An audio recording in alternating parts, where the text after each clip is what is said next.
Corporation क्षेत्र के नागरिकों को नागरिक उपभोक्ता दिवस की शुभकामनाएं। इसके अलावा मैं ये बताना चाहूँगा कि विभिन्न हमारे क्षेत्र हैं जिसमें चाहे वो सफाई का क्षेत्र हो, चाहे हमारा प्रॉपर्टी आईडी के मामला हो, चाहे आपका अन्य कोई मामले हों, विभिन्न ऐसे क्षेत्र हैं जिसमें शहर के नागरिकों का नगर निगम से वास्ता पड़ता है।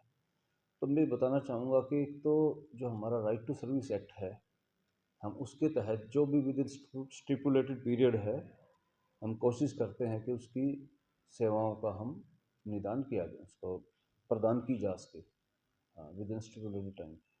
दूसरा ये है, इसके अलावा भी रही अवेयरनेस की बात आई सी एक्टिविटीज़ की, जो भी हमारे शहर में डोर टू डोर कलेक्शंस के 173 जो हमारे विभिन्न वाहन हैं, उस पे हमारी आईसी एक्टिविटी चलती रहती हैं, जो नागरिकों को उनके अधिकारों के प्रति और उनके कर्तव्यों के प्रति भी जागरूक करते हैं कि आपको व्यवस्था कैसे बनाए रखनी है। ऐसे ही जो हमारा प्रॉपर्टी टैक्स का मामला है या दूसरा सेल्फ सर्टिफिकेशन के जो इश्यूज़ हैं, उसमें भी हम विभिन्न जैसे इश्तेहारों के माध्यम से, पम्पलेट्स के माध्यम से नागरिकों को जागरूक करते हैं कि आप अपनी प्रॉपर्टी टैक्स जो है समय पे जमा करवाइएगा, या जो अपनी प्रॉपर्टी का सेल्फ सर्टिफाई करवाओ। जो उसके फ़ायदों के बारे में भी हम विभिन्न, जैसे मैंने अभी बताया, इश्तिहार और पम्पलेट्स हम जारी करते रहते हैं। इसके अलावा जो हमारे यहाँ CFC सेंटर हैं, यहाँ भी जो नागरिक आते हैं विभिन्न सेवाओं की लेने के लिए, तो यहाँ भी हम उनको हमारी जो सर्विसेज हैं उनके बारे में टाइम टू टाइम बताते रहते हैं। इसके साथ ही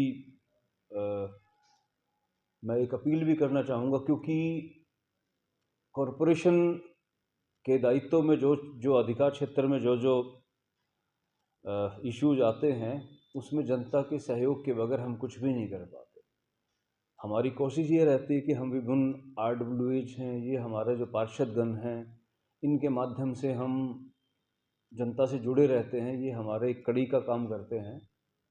सो मेरा पुनः उनसे अपील है कि जो भी हमारा खासकर जो स्वच्छता का जो क्षेत्र है, उसमें उनसे सहयोग अपेक्षित है। Thank you.